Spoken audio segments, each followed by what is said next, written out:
नमस्कार दोस्तों, मैं डॉक्टर उमेश कुमार। आज आपको अगला टॉपिक प्रबोधन, जो आपके यूपीएससी के सेकंड पेपर हिस्ट्री ऑप्शनल इतिहास मुख्य वैकल्पिक विषय के अंदर पहला टॉपिक आपका वर्ल्ड हिस्ट्री के अंदर प्रबोधन से स्टार्ट होता है। ये प्रबोधन से पहले के मेरे 3-4 लेक्चर हैं, जिसके अंदर मैंने आपको हर तरीके से समझाने का प्रयास किया है किस प्रकार विश्व इतिहास के अंदर प्रबोधन काल आते आते इससे पहले की क्या गतिविधियाँ हैं जिसने प्रबोधन को जन्म दिया। यदि वो घटनाएं नहीं घटित होती तो प्रबोधन को हमें देखने को नहीं मिलता। तो एक कार्य कारण सिद्धांत के रूप में हम प्रबोधन के बीच के अंदर आने से पहले मैंने शुरुआत में आपको वो सब चीज़ें बताई है, जिसको आपको बार बार देखना पड़ेगा और बार बार आपको सुन के या देख के आपको अभ्यास करना पड़ेगा। ठीक है। प्रबोधन का काल आने से पहले की जितनी घटनाएं थी उसने किस तरह से, हमने इससे पहले पढ़ा था राष्ट्रीय राज्य का उद्भव। राष्ट्रीय राज्य का उद्भव हमने पढ़ा था कि वेस्टफेलिया की संधि जो आधुनिक काल के अंदर भी सीमांकन रेखा का निर्धारण करती है। ठीक है। इस प्रकार से प्रबोधन प्रबोधन क्या था, 18वीं शताब्दी के अंदर अंधकार में युग को क्या करने लगा। अंधकार में युग था, एक लंबे समय से अंधकार में युग को उसने क्या किया, रोशनी प्रदान किया, उज्जवल की ओर लेके गया। ठीक है। प्रकाश का कार्य करता है, वो करता है प्रबोधन। ये 18वीं शताब्दी में प्रारंभ होता है। यह अंधकार असहिष्णुता यानी आपस के अंदर झगड़ने का धर्म के आधार पे वो उसके कारण था। अंधविश्वास का, जो चर्च के पॉप ने कह दिया उसी पे अमल कर देना, उसी पे बात मान लेना, ये सब अंधविश्वास पे। और अतीत के प्रति दास्तव की बौद्ध, दास्तव यानी दास्ता दास्तव प्रथा, यानी अतीत को ही सब कुछ मान के बैठे रहना कि अतीत ने जो कह दिया वो सब सत्य है। तो उसकी ये प्रथा को जो दूर करने का बोध का वस्तुतः 18वीं शताब्दी में चिंतकों तथा किसने, वैज्ञानिकों ने जो सिद्धांतों का प्रयोग राजनीतिक, धार्मिक, सामाजिक और धार्मिक क्षेत्रों में मूलभूत समस्या के समाधान के लिए किया, उसे प्रबोधन कहा जाता है। ठीक है। सीधी सीधी बात है, एक छोटे शब्दों में 18वीं शताब्दी में लंबे अंतकाल के बाद में जो प्रकाश की आपको अववेदना देखनी पड़ी है वो आपको क्या कहलाएगा, प्रबोधन। ठीक है। प्रबोधन आपके जो अंधकार आ गया था, असहिष्णुता का, अंधविश्वास का, दास्तव का, उन सबको दूर करने का जो कार्य किया वो प्रबोधन ने। अब प्रबोधन क्या, वैचारिक है। वैचारिक किसने किया, आपके वैज्ञानिकों ने, प्रबुद्ध चिंतकों के द्वारा। ठीक है। इसको जो सामाजिक आधार प्रदान किया, मैंने हर बार आपको बताया, व्यवसायिक क्रांति, इस सभी का आधार बनेगी सामाजिक आधार का। ये नवोदित मध्यम वर्ग जो व्यापक व्यवसायी थे, उन्होंने क्या किया,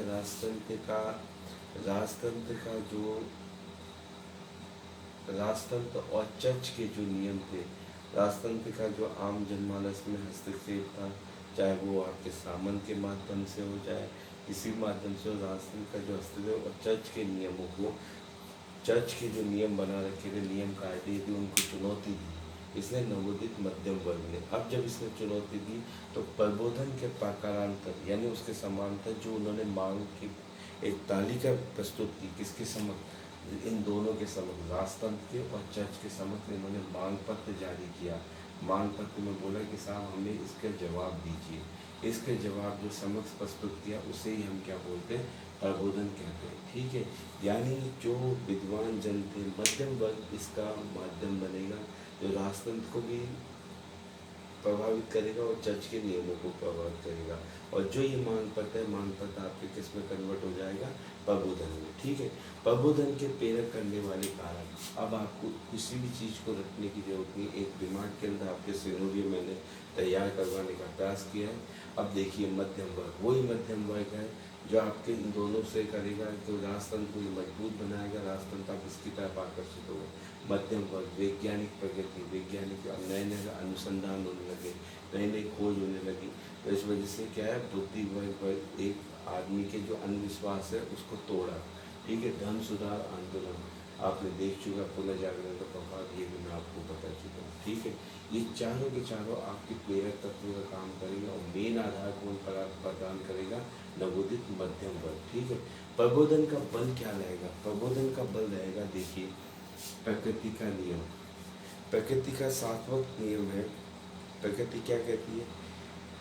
शाश्वत नियम है। प्रकृति के जो शाश्वत नियम है, आप उसका पालन करो। देवीय हस्तक्षेप इसमें बिल्कुल भी गुंजाइश नहीं है। प्रकृति के नियम हमेशा शाश्वत है। यदि आप गर्मी में जाओगे तो आपको गर्मी लगेगी, सर्दी नहीं लगेगी। कोई देवीय प्रकाश के द्वारा आपको ठंड नहीं लगने लग जाएगी। तो यानी प्रकृति नियम ही शाश्वत है, देवीय उसी प्रकार का हस्तक्षेप नहीं है। ठीक है, मानव विवेक बुद्धि पे आधारित है। मानव विवेक इस पर बुद्धि पर आधारित है। विवेक से परिचालित मानव, विवेक से परिचालित मानव का भविष्य उज्जवल होता है। ठीक है, विवेक से परिचालित मानव का भविष्य उज्जवल होता है। राजनीतिक, आर्थिक, सामाजिक सभी संस्थाएं प्राकृतिक नियमों के तहत बनी रहनी चाहिए। ठीक है, यानी आपके धार्मिक या उस तरह के नियम नहीं होने चाहिए। राजनीतिक, सामाजिक, आर्थिक सब किससे? प्राकृतिक नियम के तहत बननी चाहिए। ठीक है, ये भी इन्होंने प्रबोधन में बल दिया। प्रबोधन का कहना था जीवन का आनंद, जीवन का आनंद, जीवन का आनंद प्राप्त कीजिए। ठीक है, जीवन का आनंद प्राप्त कीजिए, मोक्ष की चिंता मत कीजिए। मोक्ष वगैरह किसी चीज़ को इसने नहीं माना। ठीक है, मोक्ष वगैरह कुछ भी नहीं होता। ठीक, ये इसने किसने? प्रबोधन में। अब प्रबोधन पे बल देने वाले अब चिंतक हो गए। कुछ चिंतक हैं जिनके पीछे आपको ये सब देखना पड़ेगा। मैंने शॉर्ट फॉर्म में लिखा है, डिटेल के अंदर मैं आपको नोट्स उपलब्ध करवा दूंगा मेरी पीडीएफ में। ठीक है, प्रबुद्ध चिंतक है वाल्थीय। हमेशा आपका प्रबोधन का जो आरंभ होगा, वो प्रबोधन का आरंभ होगा ब्रिटेन से। आपको मालूम है कि सबसे पहले व्यवसायिक यहाँ से आपको मैं समझाया था कि अटलांटिक सागर को पार करके गए, तो यहाँ पे पहले ऊपर ब्रिटेन, ये वाले इंग्लिश चैनल। तो इस चक्कर में प्रबोधन आपको देखने को मिलेगा कि प्रबोधन सबसे पहले ब्रिटेन में होते। ब्रिटेन में एक व्यक्ति था, दार्शनिक या विचारक, वाल्थीय। वाल्थीय घूमने गया ब्रिटेन में। ब्रिटेन में जब ये घूमने गया तो ब्रिटेन के समाज और फ्रांस के समाज दोनों की क्या किया? इसने तुलनात्मक अध्ययन किया। तुलनात्मक अध्ययन जब इसने किया तो इसने माना कि व्यक्ति की स्वतंत्रता, व्यक्ति यदि स्वतंत्र रहना चाहता है तो उसे किसके? राजतंत्र की शक्ति और चर्च की नियंत्रण पर क्या लगाना पड़ेगा? अंकुश लगाना पड़ेगा। यानी राजतंत्र की शक्ति पे और चर्च के अंकुश लगाना पड़ेगा। राजतंत्र और चर्च पे क्या लगाना पड़ेगा? अंकुश लगाना पड़ेगा शक्तियों पे। ठीक है, इस पे क्या लगाना पड़ेगा? अंकुश लगाना पड़ेगा। वाल्थीय ने। उसके बाद मॉन्टेस्क्यू ने अपनी स्पीड, इनकी बुक का नाम है द स्पीड ऑफ लॉज। इसके अंदर इन्होंने, मॉन्टेस्क्यू ने शक्ति पृथक्करण का सिद्धांत दिया, जो एक तरह से गणतंत्र के वो मतलब कार्यपालिका, व्यवस्थापिका, न्यायपालिका, ये सब की सब पृथक रूप से होनी चाहिए, एक दूसरे के नियंत्रण से बाहर रहनी चाहिए। ठीक है, दिद्रो एक दार्शनिक और इसने राजतंत्र को क्या बोला? राजतंत्र तथा चर्च के अंधविश्वास पर, राजतंत्र की निपुणता और चर्च के अंधविश्वास पर पार करने के लिए इसने कहा दिद्रो ने। मॉन्टेस्क्यू ने कहा शक्ति का प्रतीक है दिद्रो। देखा अर्थात बुद्धिवादी के बल देता है, यानी मानव अपनी विवेक और बुद्धि का प्रयोग करके अपने जीवन को आनंदित महसूस कर सकता है। बर्कले और होम ये अनुभववाद पे आपके क्या करते हैं?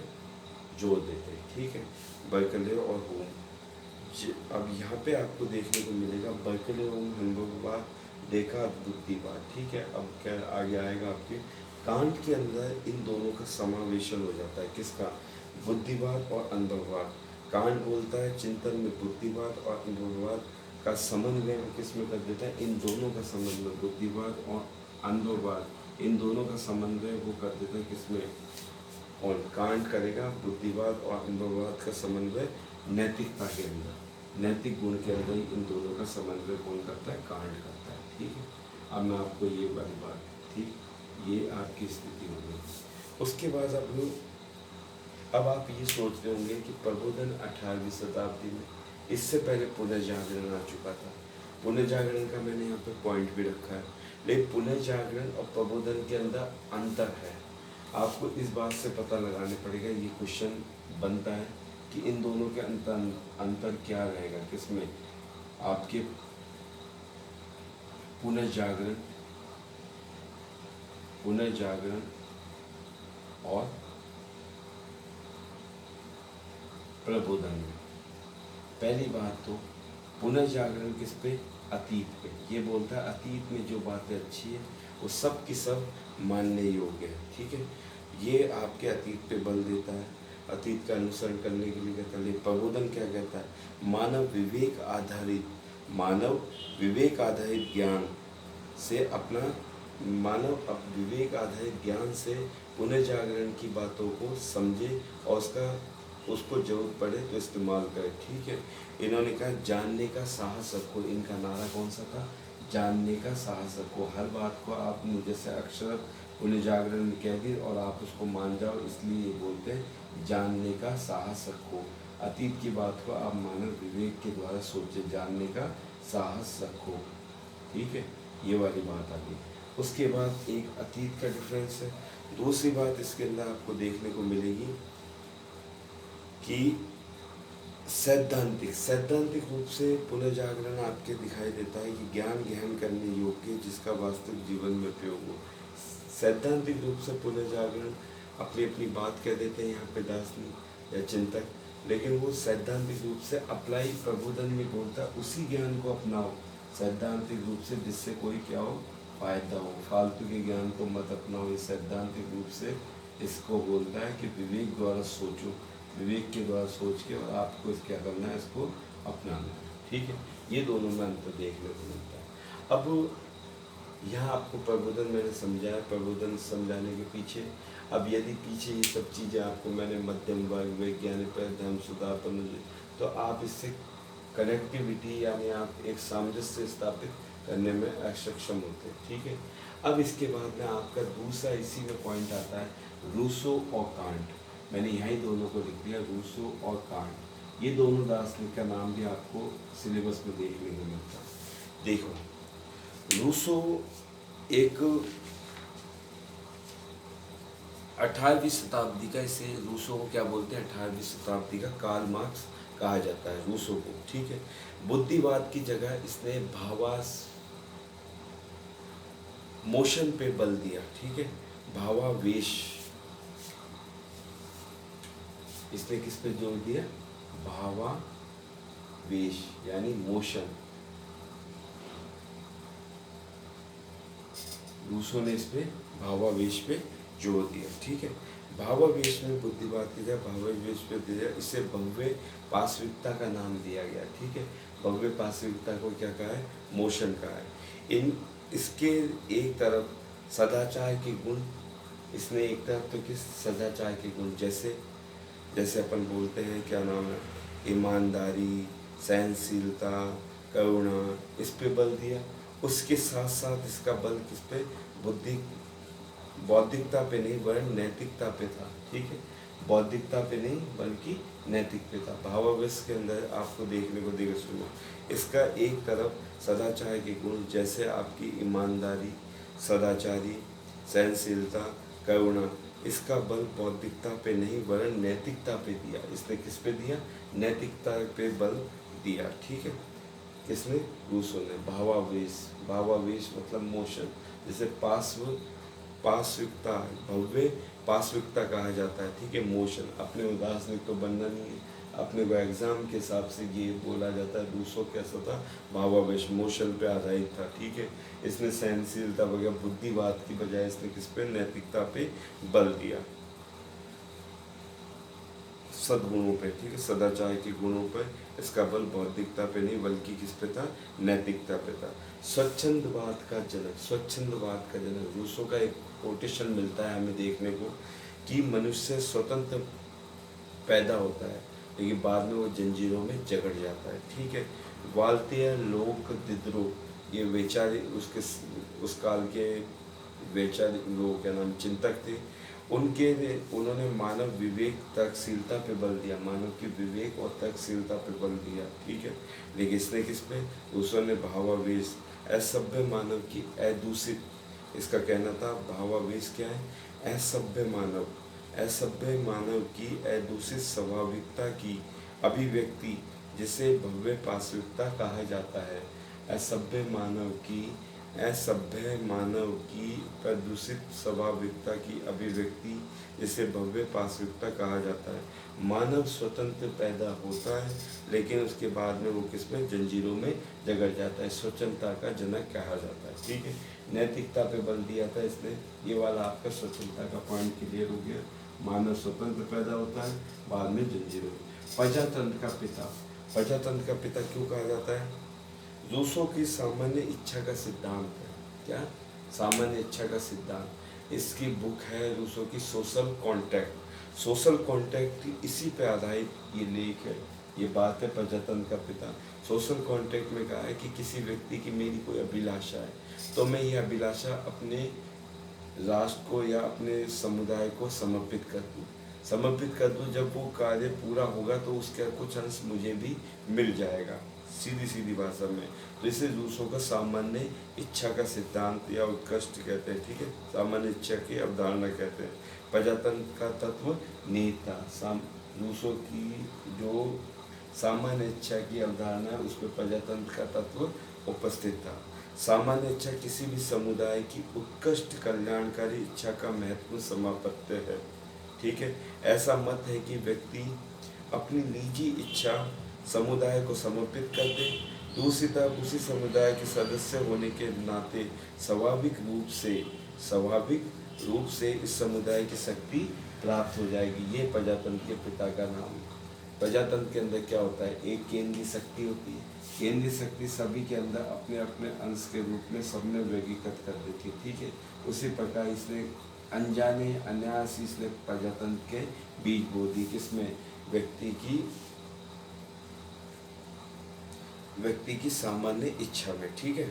सोशल कॉन्ट्रैक्ट पुस्तक में आधुनिक राष्ट्रवाद का जनक। आधुनिक राष्ट्रवाद का अन्य चिंतक जहाँ मानवतावाद और विश्ववादी नजरिया है, वही रूसो समुदाय के संदर्भ में बल देता है, जिसने अनानास ही किसकी राष्ट्र की कल्पना को जन्म दे दिया, ठीक है। समाजवाद का पिता जैसे अरस्तु, इसके अंदर एग्जाम्पल आपको अरस्तु का कोड करता हूँ। अरस्तु बोलता था जो व्यक्ति धनी है शिक्षित, उसे ही शिक्षा पाने का अधिकार, यानी शिक्षित लोग ही वास्तविक नायक हैं तथा शिक्षा प्राप्त करके उनको अधिकार है जिनके पास धन व अवकाश दोनों उपस्थित है। इसने बोला नहीं, रूसो ने बोला, क्या बोला? सभी प्रकृति की संतान है, अतः सभी समान है। सभी क्या है? प्रकृति की संतान है। प्रकृति की संतान है यानी सभी को शिक्षा का अधिकार होना चाहिए। ये किसने कह दिया? आपके रूसो ने। अरस्तु ने केवल पैसे और जिसके पास अवकाश संपन्न है उसी को शिक्षा का अधिकार दिया। ये रूसो है। हमें किसी प्रकार का किसी भी तरह से हमें ये पॉइंट है, इन पॉइंटों के बारे में मैंने आपको बता दिया डिटेल में। अब आपको लिखा हुआ मैं PDF फाइल के अंदर उपलब्ध करवा दूंगा टेलीग्राम पे, आप उसमें पढ़ लीजिएगा। इसमें अपने को दिमाग नहीं लगाना, जैसे इसने बोला है उसके पॉइंट टू पॉइंट हमें लिख के आना है, ठीक है। सेकंड आपका दे रखा है कांट का होता है वैज्ञानिक दृष्टिकोण और कार्य कारण पे बल। कांट मैंने अभी बताया था आपको यहाँ पे, डेकार्त का बुद्धिवाद और बर्कले का और हुम का अनुभववाद। इसमें नैतिक गुण, बुद्धिवाद, अनुभववाद प्लस नैतिक गुण जोड़ दिया जाए तो वो कांट क्लियर कर देता है, ठीक है। तो कांट को हम क्या कर देंगे? इसने अनुभूति पे बल दिया, ठीक है। अनुभूति एवं विवेकशीलता के बीच एक प्रकार का संतुलन स्थापित करने का प्रयास किया। किसने? कांट ने। अनुभूति और किसके बीच में? विवेकशीलता के बीच में एक प्रकार से संतुलन स्थापित करने का प्रयास किया। इसलिए कांट के चिंतन में अनुभववाद और बुद्धिवाद का सामंजस्य देखने को मिलता है। यानी आपको इसमें अनुभव भी देखने को मिलेगा और क्या? बुद्धिवाद यानी विवेकशीलता भी देखने को मिलेगी। बुद्धिवाद का, दोनों का क्या मिलेगा, मिश्रण, दोनों का मिश्रण देखने को मिलेगा किसमें, कांट में। अनुभववाद और बुद्धिवाद दोनों का मिश्रण आपको किसमें देखने को मिलेगा, कांट में। अब वैज्ञानिक दृष्टिकोण के कार्य कारण सिद्धांत पर बल दिया, ठीक है। होम ने कार्य कारण सिद्धांत पे क्या किया, वैज्ञानिक दृष्टिकोण होम ने क्या किया था, होम का विचार, होम ने कार्य, जिसका कार्य कारण सिद्धांत को होम ने अस्वीकार किया था, लेकिन वैज्ञानिक दृष्टिकोण में कांट ने कार्य कारण सिद्धांत पे क्या किया है, बल दिया है, ठीक है। उसके बाद है नैतिक स्वतंत्रता। नैतिक स्वतंत्रता, कांट रूसो के भांति नैतिक स्वतंत्रता पे क्या करता है, मानव को स्वतंत्र रखने का प्रयास करता है। कौन, आपका कांट। रूसो के इस पॉइंट पे ये रूसो के करीब आ जाता है, इस पॉइंट पे ये होम की आलोचना कर देता है, ठीक है। इस पॉइंट पे रूसो के पास आ जाता है नैतिक पे। नैतिक स्वतंत्रता, मनुष्य एक स्वतंत्र रूप से इसका विचरण करना चाहिए, उसे नैतिकता, रूसो की बातें, नैतिक स्वतंत्रता मानव स्वतंत्रता के लिए आवश्यक है, ठीक है। उसके बाद समुदाय और व्यक्ति की स्वतंत्रता में इसने सामंजस्य स्थापित किया है। अब देखो, ये रूसो से यहाँ से दूर होगा। यहाँ पे रूसो ने कहा था प्रजातंत्र में, कि रूसो ने क्या कहा था कि व्यक्ति की जो इच्छा है वो क्या है, समुदाय को समर्पित कर दे। समुदाय का अंश होने के कारण क्या होगा, उसका कुछ भाग उसको अपने आप स्वतः ही मिल जाएगा। लेकिन यहाँ पे ये क्या करता है, रूसो का खंडन करता है। कौन, आपका कांट। कांट बोलता है समुदाय व्यक्ति की स्वतंत्रता में सामंजस्य होना चाहिए। रूसो के विपरीत कांट क्या कहता है, व्यक्ति एवं समुदाय के बीच एक प्रकार का संतुलन स्थापित करता है। जहाँ रूसो व्यक्ति की स्वतंत्रता समुदाय पे अर्पित करता है, कांट व्यक्ति की स्वतंत्रता को महत्व देता है, लेकिन व्यक्ति को उतनी स्वतंत्रता मिलनी चाहिए जिससे वह दूसरे व्यक्ति की स्वतंत्रता को नुकसान नहीं पहुंचाए। इस तरह से रूसो से क्या हो जाता है, अलग हो जाता है। एक पॉइंट पे तो ये रूसो के निकट आता है, एक पॉइंट पे रूसो की दूरी बना लेता है, क्योंकि समुदाय, उसने समुदाय पे समर्पित की थी, लेकिन व्यक्ति की स्वतंत्रता इतनी होनी चाहिए कि वो दूसरी की स्वतंत्रता प्रभावित नहीं कर पाए। मॉन्टेस्क्यू का शक्ति पथकरण का सिद्धांत ये भी मानता है, जिससे वो प्रजातंत्र का सहयोगी हो जाता है। गणतंत्रात्मक और सरकार एवं विधानमंडल पे ये भी बल देता है। कौन, कांट। इसने कहा कि गणतंत्रात्मक सरकार होनी चाहिए, राजतंत्र और आपका चर्च, ये दोनों की दोनों समाप्त होना चाहिए, जनता का ही शासन होना चाहिए, विधानमंडलों पे बल इसने किसने दिया, कांट ने दिया, ठीक है। इस प्रकार हमने पहला टॉपिक प्रबोधन पूरा कंप्लीट कर लिया, जिसके मैंने शुरुआत आपको की थी।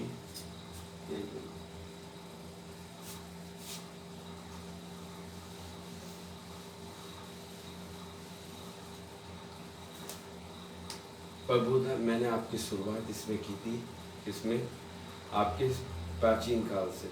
प्राचीन काल में पहले मैंने यूनान दिया था, यूनान के बाद रोम आया था, रोम के बाद में मैंने आपको बताया था क्या नाम है, रोम के पतन के बाद में आपको, इसके बाद में व्यवसायिक क्रांति आई थी। व्यवसायिक क्रांति की आपको देन देखने की मिलेगी राजतंत्र और किसमें, आपको चर्च के अंदर। इनके बाद में इन दोनों का पतन होगा, तब एक मध्यम वर्ग, व्यवसायिक क्रांति के इन दोनों का पतन, इसके बाद में राष्ट्रीय राज्य का उद्भव। राष्ट्रीय राज्य के उद्भव के साथ ही आपको देखने को मिलेगा प्रबोधन। इस प्रकार का क्रम आपका पूरा का पूरा, ये पहला टॉपिक फर्स्ट यूनिट का आपका जो यूपीएससी के अंदर सेकंड पेपर में आपके वर्ल्ड हिस्ट्री का पहला टॉपिक आपका क्लियर होता है, ठीक है। आपको कैसा लगा आप कमेंट के द्वारा जरूर बताइएगा।